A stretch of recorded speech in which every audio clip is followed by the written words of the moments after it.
beer tubers, welcome back to Maxwell Starr's Beer Reviews, and tonight we've got a beer for you for the fall.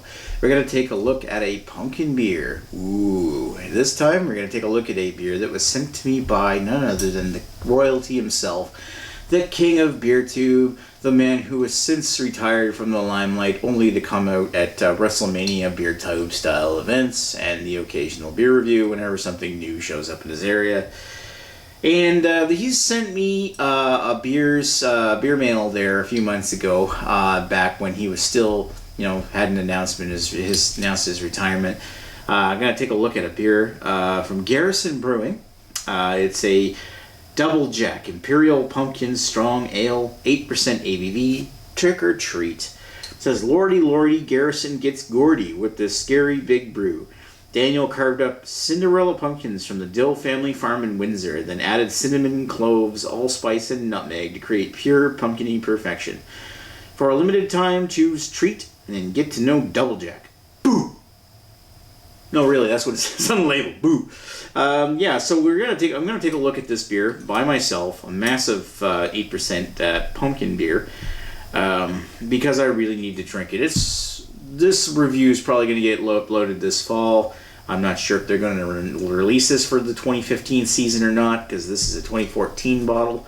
But fuck it, I'm going to do it anyway. Because it's 8% ABV, I'm pretty confident that this has kept. Sometimes when you deal with certain things, maybe it gets infected. I don't know. I'm not too worried about it considering the strength of the beer, and I imagine it's still going to be one tasty motherfucker. Anyway, so let's pop the top off of this one. It's got the original Garrison cap. They've since changed their logos. Got the Garrison Brewing. I noticed at the time of this recording, this is August 2015, I've noticed that Garrison started to change their caps to match up with their new branding. And they've got like a series, like 8, I don't know how many different caps, but they look cool. This one's using the same bullseye black with the red in the center with the Canon logo.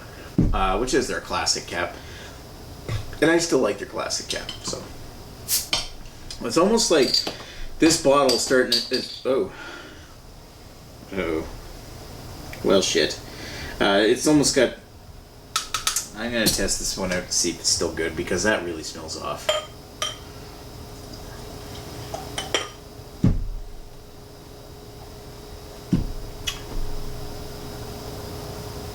It's just really carbonated. Give me a second. Alright, so after tasting it and then, cleaning up the mess, it doesn't taste off, so I'm going to continue with this review. Taking a look at it, it definitely looks like the part of a pumpkin beer. It kind of has that, it looks like an Imperial pumpkin, to be honest. It kind of has this slightly unfiltered look. There's a little bit of sediment in there. It's got that orange skewing towards brown, amber appearance. The head's died off, but obviously there was quite a bit of it. I'm going to add a little bit more to my glass. Looks nice. It certainly looks the part of a pumpkin beer. It looks, from appearance wise, it looks like the part. It looks like I would expect from an Imperial pumpkin. Really dark, really rich, nice head. Kind of looks, and it also looks like that seasonal fall beer. A really dark Marzen or something with pumpkin and cinnamon added. So let's give this thing a sniff.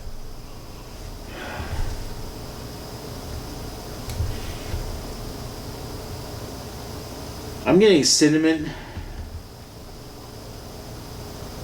caramel. There's a little hit of a tannic note. It almost makes me think of sourdough bread or something. It's skewing towards sour, but I know it's not sour. And whether or not that's actually something that's to do with the age of the beer, I really don't care at this point. It smells okay. I'm not getting enough pumpkin off of it. That's the biggest thing I gotta say about this. I smell it. I'm maybe getting a faint hint of pumpkin, but it's really muted by the cinnamon and the caramel that kind of stand out more. They're really, well, if you ever smell pumpkin, it's it's got a subtle, sweet kind of smell, but when you mix pumpkin with cinnamon and caramel in with that, it really kind of masks those smells. Yeah, so, I don't know, we're trying. Let's put this thing down the hatch. Cheers.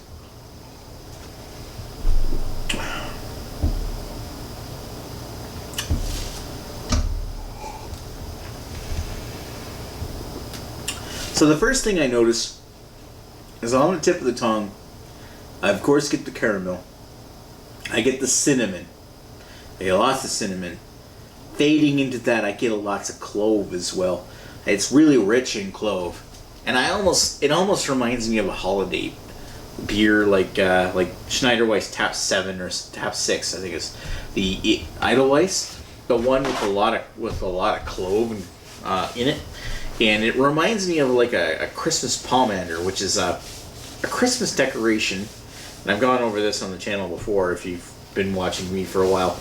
A pomander is like an orange ornament or a decoration, German origin, that has cloves taken and stuck into the orange. So throughout the holidays, as it dries out, that kind of the scents up your house with the aroma of cloves and citrus, which is actually a really nice smell, and it reminds me of holiday season around the house. It's really kind of a nice smell, but as far as being a holiday beer, it kind of really reminds me of like an amped up pumpkin pie or something like that. But the thing is with this one, I'm not getting enough pumpkin. I'm getting almost no pumpkin at all. So tasting it, I'm maybe getting a subtle note of pumpkin in the center, but it's almost completely masked by an alcoholic astringency, cinnamon and sugar on the tip of the tongue, fading into an earthy bitterness in the center of the tongue, lingering into the back, melded with all that clove. It's not like strong, overpowering, like clove. It's more like cinnamon, a little hints of clove, melded in with like a touch of pumpkin, and an earthy, lingering bitterness.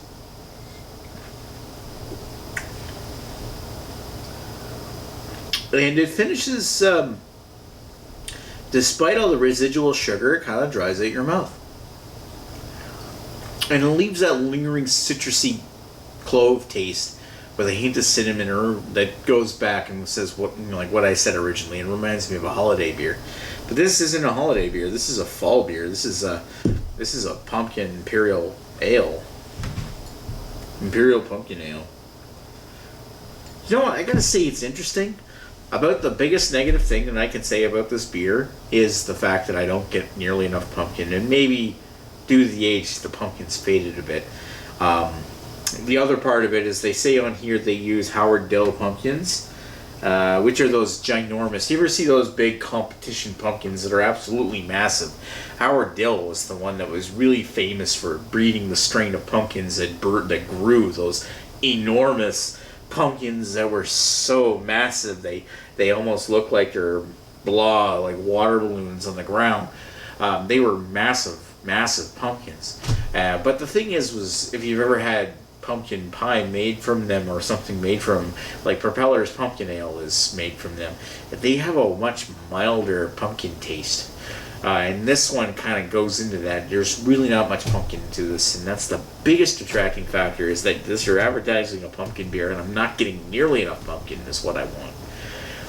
I almost like it made with the regular sized pumpkins, because if you ever had a pumpkin pie, there's a lot of pumpkin in those. And there's not a lot of pumpkin in this. It's kind of lost, and that's the big claim to fame for this beer. Otherwise, it almost tastes like a winter warmer or a barley wine with a lot of cinnamon. It's really skewing towards that. It's thick, heavy, very caramelly, very, very thick, but not a lot of pumpkin. And that's my biggest downside for this one, is I'm not getting nearly enough pumpkin. So I'm going to give this a 3.25 out of 5 for Double Jack Imperial Pumpkin from Garrison Brewing. if the 2015 version comes out, you know, I'm interested in trying it because I like to see if the pumpkin, if they amped it up in this version. But for the most part, it's a middle of the road, so I'm gonna give it a 3.25 out of 5. Anyway, thanks Al Harlock, thanks Lee for sending me a bottle of this, and it's definitely interesting to try, and I'm glad I got to try it before it started to went off. I've got the funny feeling that I got to it just in time. Thanks for watching me, YouTube, and we will talk to you folks later. Cheers.